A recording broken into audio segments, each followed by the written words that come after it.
Salut à toutes et à tous, on se retrouve pour une nouvelle édition de la Minute Quintée. On prend la direction de l'hippodrome de Vincennes ce mercredi 14 mai avec une belle épreuve qui nous attend. Ce sera le prix du Péreux, première course du programme, une épreuve de groupe 3, une course européenne pour des chevaux âgés de 5 et 6 ans. N'ayant pas gagné 251 000 euros, il y aura 16 concurrents. On a fait le plein de partants sur le parcours classique des 2700 mètres de la grande piste. Une course qui est bien entendu prévue aux alentours de 13h55. On a vraiment un lot qui tient la route, vraiment de très bons chevaux qui ont déjà même couru face à l'élite. Pour certains en tout cas, on est quasiment en dessous des meilleurs dans ce lot de groupe 3.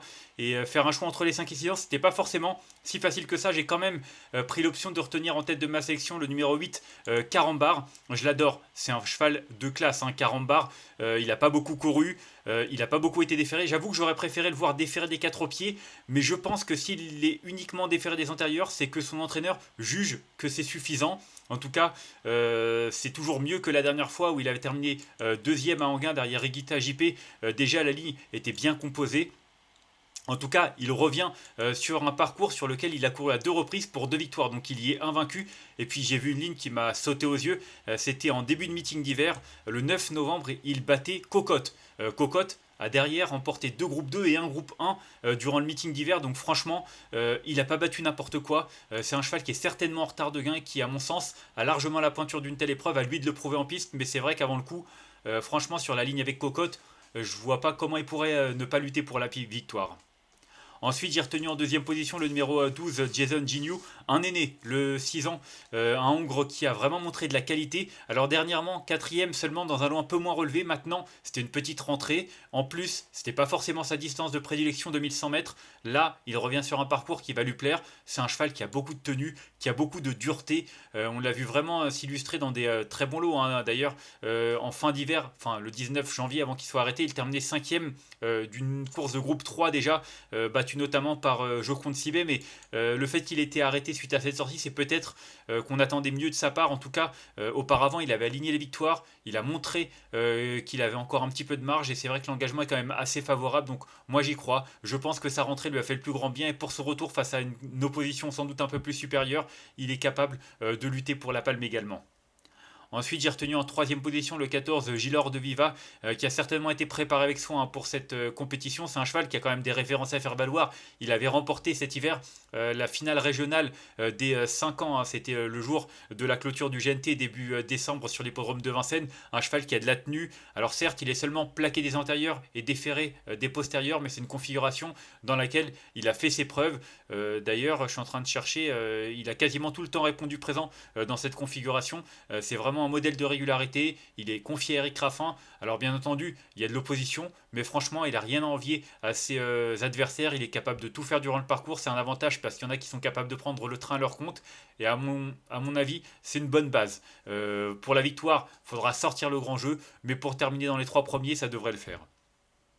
Ensuite, j'ai retenu en quatrième position le 16, Joconde Sibé, j'en parlais. C'est vrai qu'elle a réussi à devancer Jason Gignoux il y a de cela quelques semaines.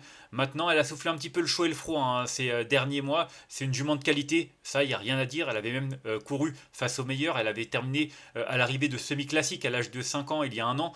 Maintenant, c'est vrai qu'elle répète pas toujours ses courses. Elle s'est montrée fautive fin mars du côté de Salon de Provence dans une épreuve du GNT.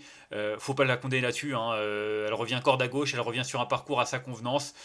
Comme je l'ai dit, elle a des références à faire valoir. L'engagement est idéal.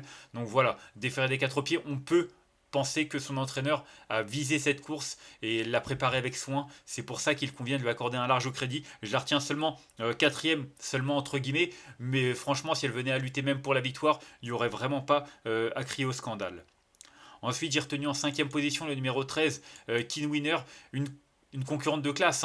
Elle a quand même terminé quatrième du Critérium des 4 ans l'année dernière. C'est pas rien. Elle a même remporté un semi-classique juste avant. Donc c'est vrai que derrière, elle a eu un peu de mal à digérer. Ses sorties suivantes sont assez moyennes. D'ailleurs, après le Critérium, elle courait au niveau groupe 3. On s'attendait à mieux de sa part, seulement cinquième. Voilà, c'est l'une de ses meilleures performances depuis sa référence dans le Critérium. Là, en dernier lieu, c'était un petit regain de forme, cinquième d'une épreuve de groupe 2, donc elle descend un petit peu de catégorie. C'est vrai qu'elle courait face aux meilleurs juments de sa génération. Maintenant, il y a quand même cette petite incertitude qui ne me quitte pas. bah, elle a du mal à digérer malgré tout, hein, depuis cette tentative et depuis cet été où elle était vraiment transcendante. Donc voilà, sur sa valeur pure, elle pourrait même jouer la victoire. Maintenant, c'est vrai que ses dernières sorties sont pas forcément ultra extraordinaires, donc c'est pour ça que je la retiens un petit peu plus loin et seulement pour une place. Ensuite, j'ai retenu en sixième position le numéro 11, Edgar Saba. C'est un cheval qui a vraiment réalisé de belles choses, hein, depuis son arrivée sur notre sol, il y a de cela environ 1 an et demi, un peu plus maintenant. Et c'est vrai qu'il s'est déclenché, notamment en étant déféré des quatre pieds.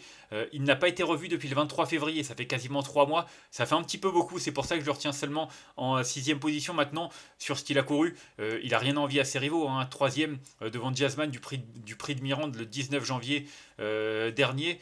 C'était un groupe 3 bien composé, donc un cheval qui a clairement les capacités pour rivaliser à ce niveau-là. Il avait même remporté l'été dernier une épreuve de groupe 3, hein, face à de très bons chevaux comme King Opera, Keep Going, qui a remporté derrière le Critérium. Donc franchement, non, non, il a des références à faire valoir. Moi, je vous l'ai dit, la seule petite contrariété, c'est qu'il n'a pas été revu depuis 3 mois. Et même si son entraîneur Eric Bondo est un fin préparateur, sur un 2007 grande piste face à une telle opposition, bah, je demande quand même à voir, en tout cas pour la victoire. Pour une place, il a son mot à dire. Ensuite, j'ai retenu en septième position le numéro 6, Jet Express. Je le retiens peut-être un petit peu loin. Maintenant, voilà, Philippe Dojard, on prend soin. Et c'est entre guillemets, ce qui m'ennuie un petit peu, c'est qu'il va encore le préserver certainement. C'est un cheval qui a largement la pointure d'une telle épreuve en théorie. Il a couru face au meilleur à un moment donné, il n'avait pas démérité. Il a montré qu'il était capable de rivaliser dans une telle catégorie. Il a eu droit à un break cet hiver, ça lui a fait le plus grand bien. Il est proche de son meilleur niveau, comme le prouvent ses 2 dernières sorties maintenant, comme je l'ai dit. Voilà, je pense qu'il va courir un petit peu préservé. Du coup, j'ai peur qu'il se retrouve mal embarqué dans les moments clés. Et ça, c'est clairement un point négatif pour lui. Donc voilà, en théorie, s'il est mené avec autorité, avec offensive, il peut pourquoi pas même lutter pour les premières places. Maintenant, comme je l'ai dit, il faut faire des choix et les choix passent par des petits détails. Et je pense que le fait d'être préservé est un détail qui joue en sa défaveur et qui peut lui coûter un bon classement. C'est pour ça que je le retiens seulement en septième position. Et enfin en huitième position, j'ai retenu le 5 Dragowski, un cheval qui a réalisé de bonnes performances, hein. Il a vraiment des références à faire valoir dans des lots qui tiennent la route. Il monte de catégorie, clairement, mais il va pas être ridicule à ce niveau-là. Il est régulier, il est courageux, il est capable de venir se placer, d'attendre son heure. Ça peut être pas mal, surtout s'il y a du train, et pourquoi pas pour une petite place à Bellecote. Et enfin, en cas de non partant, j'ai retenu le numéro 7, Jazzman. J'ai longtemps hésité, hein, entre le 7 et le 3, mais le cheval de Jean-Michel Bazir, il vient de courir, il court rapproché, il n'est pas forcément tous les jours. C'est quand même pas une mince affaire de courir aussi rapproché face de tels rivaux. C'est pour ça que ce sera le 7, mon outsider et mon regret. Un cheval qui a retrouvé la bonne carburation, comme le prouvent ses dernières tentatives. Il a repris un petit peu de fraîcheur, mais il est déféré des postérieurs pour cette petite rentrée. Je pense que ça peut faire la différence, tout du moins pour une petite place. On va faire un petit récapitulatif de ma sélection avec le 8 que j'ai retenu devant le 12, le 14, le 16, le 13, le 11, le 6 et le 5. Et en cas de non partant, le numéro 7. En conseil de jeu, pour moi, le 8, c'est un cheval de classe, hein. Il a battu Cocotte en début d'hiver. Il est déféré des antérieurs. On l'a vu plaquer des antérieurs, réaliser de très belles valeurs en début de carrière. Le fait qu'il soit juste déféré des antérieurs, ça m'ennuie entre guillemets un petit peu, mais c'est pas si grave que ça au final. Ça doit suffire pour dominer une telle opposition. Et puis le 12, Jason Ginu, qui possède beaucoup de tenues, qui est capable de mener la vie dure à ses adversaires. Et puis le 14, également Gilord Viva, qui est régulier dans l'ensemble, qui est mis en mode course et qui devrait logiquement répondre au présent. Donc 8, 12 et 14, mes 3 préférés dans cette compétition. Moi en tout cas, je vous remercie d'avoir suivi cette nouvelle édition de la Minute Quintée. Si vous avez aimé cette vidéo, n'hésitez pas à la liker, à la partager ou encore à vous abonner à notre chaîne YouTube en cochant la petite cloche pour être au courant des prochaines vidéos. On se retrouvera demain pour une nouvelle édition. D'ici là, je vous souhaite une excellente journée et de bons jeux à tous. Bye bye.